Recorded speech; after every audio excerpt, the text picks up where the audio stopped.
There's an old phrase, whiskey is for drinking, water is for fighting over. The saying may be well-worn, but it helps tell a story along the Oregon-California border, the story of the Klamath Water Wars. They didn't think about the future. They didn't think about what was going to happen after the dams. Conservation groups, commercial fishermen, and Klamath tribes have been fighting for the protection of fish and removal of dams on the Klamath River for decades to let the river flow as it once did. By building the dams and by taking the water away, they took our fish. Fish is our life, especially on the Klamath River, our life and our culture.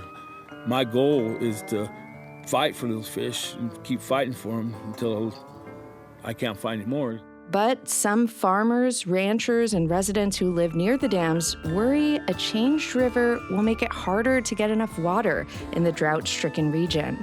I don't think that in a year like this, the river should be running bank full, and I don't think that my farm should be getting zero irrigation water. You either got to stand up and take it, or you're not going to ever have water here again. We've been trying to be nice, but we're getting to the end of the rope now. The story of the Klamath Water Wars may seem like an old Western, but just like how those Hollywood narratives were always too simple, there's a lot more than just fish versus farms going on here.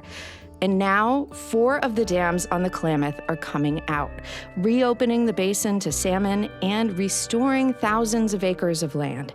It's giving some along the river new hope and leaving others uncertain.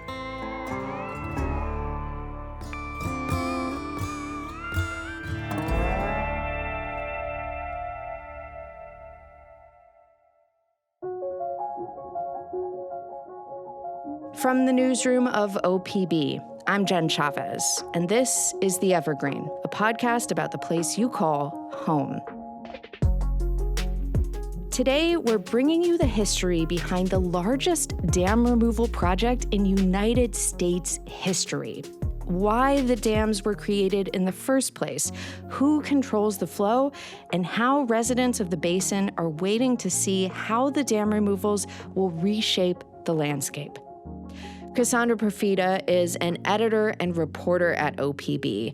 She's been covering the Klamath Dam removal project for years and joins us to break down the story.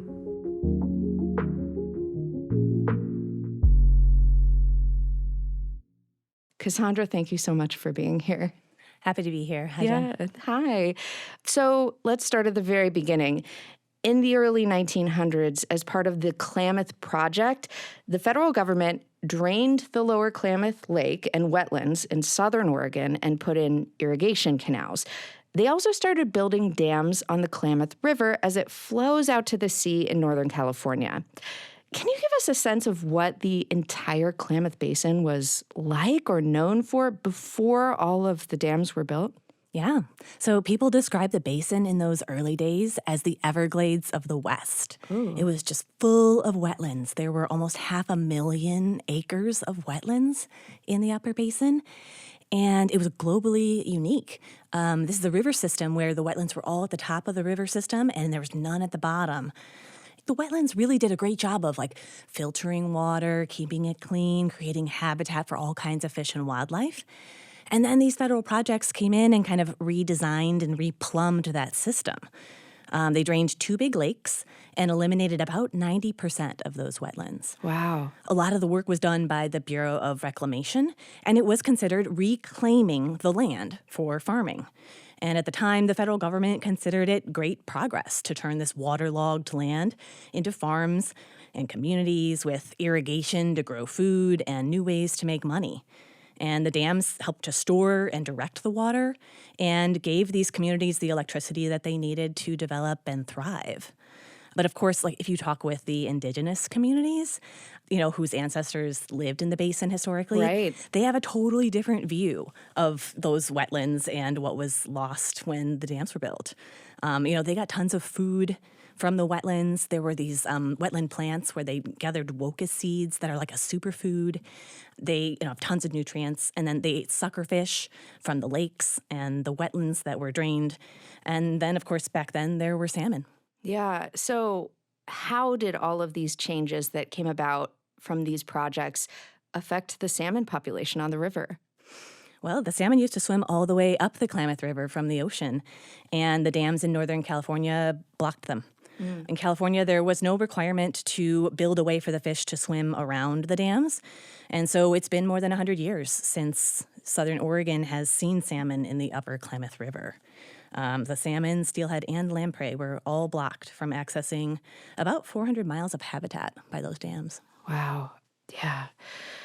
So we're talking about the salmon populations on the Klamath River. The salmon are there, of course, but there's another important fish species to think about here, suckerfish that live in Upper Klamath Lake. And these fish are important for the tribes that live above the dams in the upper basin. Can you tell us more about the Chewam and Koptu?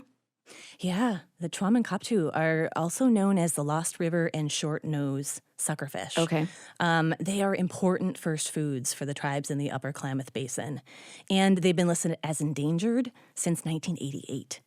Their numbers started declining when the government drained a lot of the lakes and wetlands that they live in. And there's a huge effort to save those fish. You know, they're being raised in hatcheries and reared in the basin. But, you know, they really need healthy wetland habitat and clean water. And there's a lot of signs that they're not recovering. So there's just a lot of concern that whatever we've done so far hasn't done enough to recover these fish. Yeah, I mean, after dams and irrigation systems were built in the Klamath Basin, the federal government offered this newly drained land to World War I veterans and white homesteaders to farm with the idea that water would be plentiful. They also signed a treaty preserving the water rights of tribes to keep the suckerfish we've been talking about alive. Now the salmon and the suckerfish are protected as endangered species, and there's a national wildlife refuge here for migrating bird species as well. How has having so many different interests and parties at play complicated debates and decisions made around water in this region? I mean, it really ends up pitting all these different interests against each other, unfortunately. It means that some years farmers don't get the irrigation water that they need because the Endangered Species Act requires their water to stay in Upper Klamath Lake and the Klamath River to protect fish. Last year, it meant that the wildlife refuge didn't get any water. So a lot of the wetlands that migratory birds use every year, they were completely dry. Wow. And the birds really had no reason to stop there. And so I saw recently that the Klamath Water Wings Birding Festival is canceled this year. Oh, no. Yeah, because there's just not enough water in the refuge to support the birds. Most people would agree that, you know, water in the basin has been over-allocated, promised to too many people. And that means, you know, some of those people can't get the water that they've been promised during drought years. The salmon and suckerfish all have these legal requirements under the Endangered Species Act for how much water they need to survive and recover. And it's created this kind of tug-of-war situation where a certain amount of water needs to stay in the Upper Klamath Lake for the suckers, and a certain amount needs to go downstream for the coho salmon. And then, like, there's this question of, like, what does that leave for the, you know, farmers who are trying to make a living by growing crops like alfalfa that need water? It gets really complicated. And then on top of that, recently, you know, the Klamath tribes have been recognized as having the most senior water right. Right. And so they have this really high priority over other water users, and they care a lot about recovering the salmon and the Chewam and Koptu.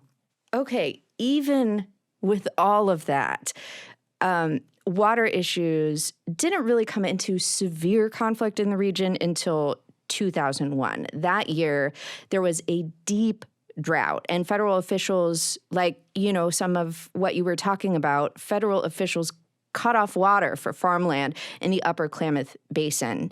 And to be clear, that water comes from Upper Klamath Lake above where the dams currently being removed are located. And the government's reason for cutting off irrigation water had to do with the Endangered Species Act. So can you explain a bit more how the act has come into play in this region and why it is so significant to this story? Yeah, 2001 was a rough year. There was a terrible drought, so there wasn't a lot of water to go around. And the Endangered Species Act legally required that a certain amount of water stayed in the river and in Upper Klamath Lake for the fish. So the federal government cut off the water for the irrigators in the Upper Klamath Basin because diverting it to the farms would have violated the Endangered Species Act and harmed these protected fish. Farmers faced this stark reality that this law posed a real threat to their livelihood. We've been trying to be nice, but we're getting to the end of the rope now. You just go in there and pull the bulkheads and open the head gates and get it going. And they pushed back in this massive protest and formed this famous bucket brigade, where thousands of people lined up with buckets to move water from the river into the empty irrigation canal. So at this point, as we've been talking about, different groups are asserting their different kinds of rights to water when there's not enough water to go around. What was life like between neighbors around this time? I think this is when we got into the worst of the water wars. Everyone started realizing that they would have to fight to get their share of the water. And it did mean, fighting their neighbors in some cases. There's a lot of tension between farmers and ranchers and Native American tribes. And, it's kind of because of the way the federal government replumbed the basin, that really pitted their interests against each other. The government had invited farmers and ranchers to settle in the basin and promised them water from this massive irrigation project. And they had built families and communities around that promise for generations. But, of course, that promise also scrambled the ecosystem and in the whole Klamath Basin, and it put the salmon and the suckerfish in this downward spiral. And these fish they're essential to indigenous cultures. Tribal members believe that their own survival depends on the survival of these species. So in a sense, you had these two cultures both fighting for their survival in this basin. Yeah. So the year after irrigation was cut off to farmers and irrigators in the region, the Bush administration reversed its decision and sent water back to farmers. And what happened next in 2002 was one of the biggest fish kills in the history of the West. Tens of thousands of salmon died from disease and rotted on the banks, all because the river's flow wasn't deep or fast enough. After this devastating event, how did things change for the debate around water in the basin? Yeah, that fish kill really mobilized all of the tribes and environmental advocates in the basin to take serious action. For them, seeing thousands of dead fish in the river was just too much to bear. Yeah. So they got organized and they started actually traveling and staging protests to fight for dam removal. At first, that meant going to Scotland to confront the owners of Scottish Power that owned the 4 dams. And then that company actually sold the dams to Pacific Corp, which is owned by Berkshire Hathaway. So then they were traveling around the U.S. to shareholders meetings and kind of asking Warren Buffett to remove the dams to save salmon. By then, everyone recognized that, resolving the water conflicts in the Klamath would take more than dam removal. So there was a group of stakeholders from all these different groups that started meeting to negotiate this big agreement. The agreement that they finally made was called the Klamath Basin Restoration Agreement.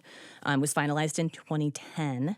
And, it called for not only removing the 4 dams, but also spending a very large sum of money on environmental restoration, giving farmers some guarantees that they would get a certain amount of water, and also providing the Klamath tribes with some land. It was a really big deal. But it required the approval of Congress, and that approval never came. That meant that it expired. The agreement expired before Congress approved it, and that left a lot of the basin's water issues unresolved. They did manage to salvage the plans to remove the dams under this companion agreement, and it's called the Klamath Hydrologic Settlement Agreement. And then they went a different route to get that agreement approved without Congress's involvement. And so now the dams are coming out, but these other water disputes are still unresolved. Okay, so fast forward a bit to a few years ago. In 2021, the Klamath Basin faced one of the worst droughts on record. And as a result of the water crisis, many farmers in the basin were unable to irrigate portions of their land. At the time, one of the farmers OPB talked to was Ben Duval, an alfalfa farmer. He received his land from his grandfather, who got it in the 1940s as part of the homestead drawing after World War II. He told our colleagues at Think Out Loud about there being too many, quote, competing demands on the water because everybody wants more. I think we need to go back to a balanced approach. I don't think that in a year like this, the river should be running bank full, and I don't think that my farm should be getting zero irrigation water. I think that we need some balance in there, and we need to look at all the benefits that irrigated ag in this area provides to the communities, to the wildlife refuges, to the amount of private habitat that we ordinarily provide on our private lands. So I noticed that he's talking about wanting a balanced approach to different water needs in the basin. How does that compare to what we saw when things came to a head 20 years earlier in 2001, 2002? Yeah, so by 2021, a lot has changed in the legal and political dynamics in the Klamath Basin. Back in 2001, 2002, the decision to leave water for fish and let farms go dry was outrageous. And farmers acted on that outrage by trying to force the water into their irrigation canals. But that really didn't change the basic problem, and the requirements of the Endangered Species Act didn't go away. The fish still aren't recovered in 2021.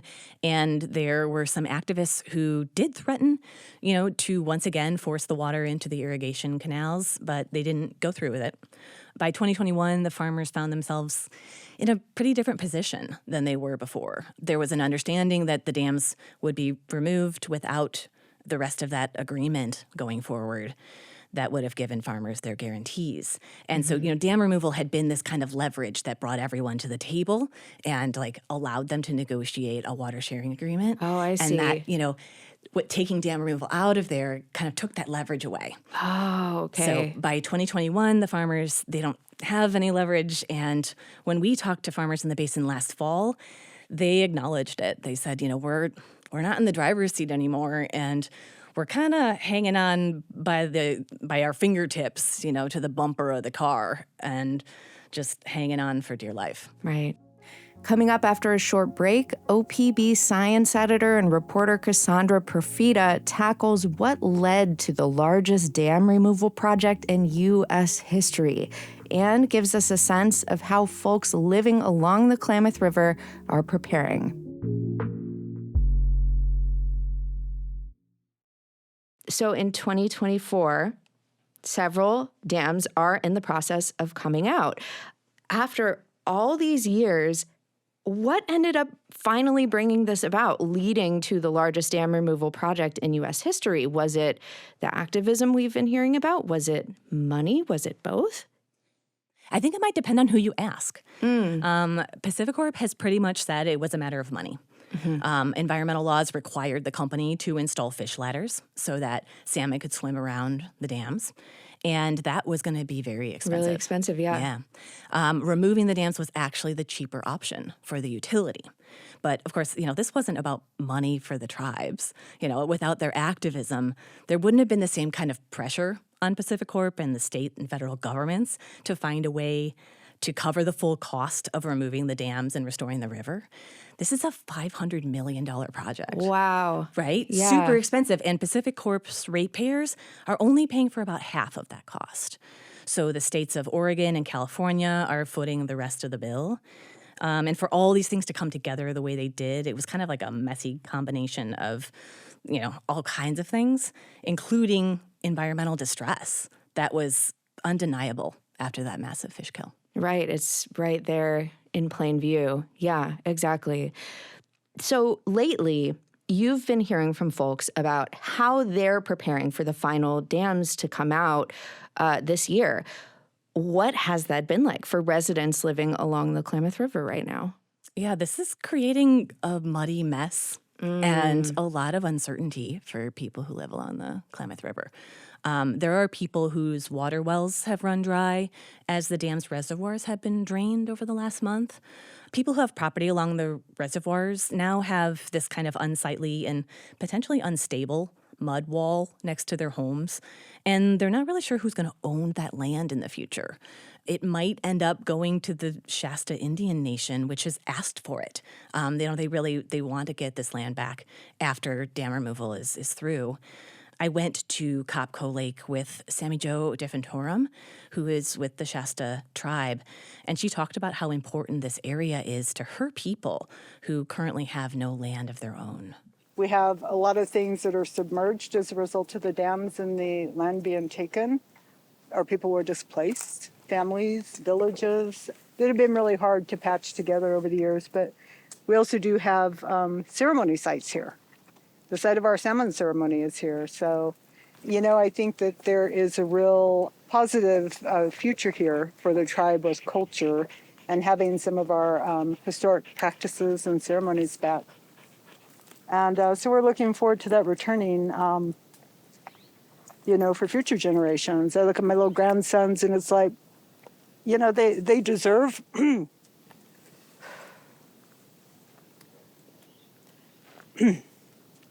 to have culture, to have ceremony, and to have tradition. So if the Shasta end up getting their land back, essentially they're going to be the new neighbors to people who used to live next to Copco Lake. And so a lot is changing for the people who live along this stretch of the river. And so there's a lot of uncertainty all around about what's to become of this land now that it's not a lake anymore. So with all of this change to the landscape, a lot of restoration work needs to happen on the land in this area, and some of it has started already. What are workers with local tribes doing to repair the more than 2,000 acres around the reservoirs and dams? Well, a group of workers with the Yurok tribe has spent the last year gathering what I just learned was 98 species of native plants. Oh, wow. So that they can be planted in these empty reservoirs. I think they collected something like 17 billion seeds. Wow. Like it was just like millions and billions and so many of everything. Yeah. So now they're spending their days planting these seeds and the plants that were propagated from them. So they took some of the seeds and they grew the plants, and now they're going back and they're filling the reservoirs with native plants. It's a huge job. But, we followed them around, and they're all very excited to be doing this work. We talked with their crew leader, Alana Grant, at the beginning of this work. It feels like I'm really making a difference with this type of job. We're working right now to get these invasive species out of the way so we can give the native plants a fighting chance to grow and do good. They were still doing the tedious task of mowing all the invasive species along the reservoir to make sure they wouldn't take over when the reservoir was drained. Okay, so it sounds like there is a lot of work in preparation for this underway. And meanwhile, dam removal itself is a massive job. But the hard part of this project won't be over when the dams are out. It won't be an outright cure for water issues in the basin, right? No. Nope. Dam removal is far from a cure from all the water issues in the basin. What dam removal will do is reopen those 400 miles of habitat for salmon, which could help recover the threatened species of coho. It'll restore more natural flows to the river. It eliminates the unnaturally warm, stagnant water that was hanging out in those reservoirs. And that was inviting these toxic algae blooms, these diseases and parasites that were proliferating in the river and really hurting the fish. Better water quality will absolutely help the struggling species of fish. And that could make the fights over water a little less dire in the future. None of this changes the basic problem that there's not enough water in the Klamath River to satisfy all the needs of the people who need it. However, there is an encouraging new development that was recently announced. The federal government is putting about $72 million towards restoration projects in the Klamath. And the farmers and the tribes have signed a new agreement that says they're going to work together on how to spend that money in ways that will improve water quality and water supply reliability for the fish, the wildlife, and irrigation. Yeah. Okay, one of the dams has already come out. The other dams are set to be removed in 2024, possibly by September. Earlier this year, for example, you were there to watch the process begin at the J.C. Boyle Dam, where a hole was blasted in the dam wall. So what's the next part of this story you're looking into, Cassandra? Well, the next big thing is the demolition of the 3 remaining dams. That's scheduled to start in late May, June-ish. Okay. And in the meantime, there's a lot of planting going on in the reservoir. So that's going to be fun to see as these millions of plants grow and turn all these muddy reservoirs into riverbanks lined with native plants. And, it's also coming up on springtime. So I'm really hoping that enough salmon will show up that we can go fishing with some of the tribal members. I got to follow some of the scientists who are essentially seeding the next salmon run that they hope to see start up in southern Oregon. And I went with them as they released a bunch of juvenile salmon into a stretch of the river above the dams that hasn't seen salmon in over a century. And it was a very emotional experience for Klamath tribal member Charlie Wright, who is working as a fish tech. Charlie, do you want to come grab these fish? Yeah, so I talk to them a lot because I feel that connection with them. They are like our babies, and there is that connection there. And it's not just me. There's a lot of fisheries people who feel the same way. They're literally our babies. We've cared for them in these past years, so to return them is just an awesome feeling. And I talk to the fish all the time, not just when I release them, when I'm caring for them too, so. She and other scientists are hoping that some of the salmon that they released will actually be able to swim all the way down the river now and out to the ocean. Once the dams are out, there's going to be a clear path for them. And so they're thinking, well, maybe they might swim all the way out there and swim all the way back up a free-flowing Klamath River and start the next generation of salmon. Wow. So it's a really big hope, and it's been a really long time since that was even possible. Wow, such a time of change, and I'm so looking forward to you being able to follow these changes from here on out. Cassandra, thank you so much for walking us through this history of the Klamath Dams and Basin and how they're affecting communities along the river today. It's a lot. Yeah. But it was my pleasure. Thank you. That was OPB science editor and reporter Cassandra Profita. We'll drop links to some of her reporting on the Klamath Dam removal in our show notes. Thank you for listening to The Evergreen, a podcast from OPB about the place you call home. Join us next week when we'll bring you the voices of some of the indigenous people in the Klamath Basin. If you're here listening right now, you are part of our brand new podcast family. Help us grow by leaving a review on your favorite podcast app. Follow us there and hey, tell your friends. Mia Estrada produced this episode, and our technical director is Stephen Cray. Nalene Silva engineered the episode. The rest of the OPB podcast team includes Julie Sabatier and Sage Van Wing. Cassandra Profita, Stephanie Gordon, Brandon Swanson, and Dave Miller did the interviews you heard. Sound bites from farmers protesting in 2001 came from CNN and KGW. If you ever have a question for us, by the way, please reach out. Email us at theevergreen@opb.org. I'm Jen Chavez. Catch you later.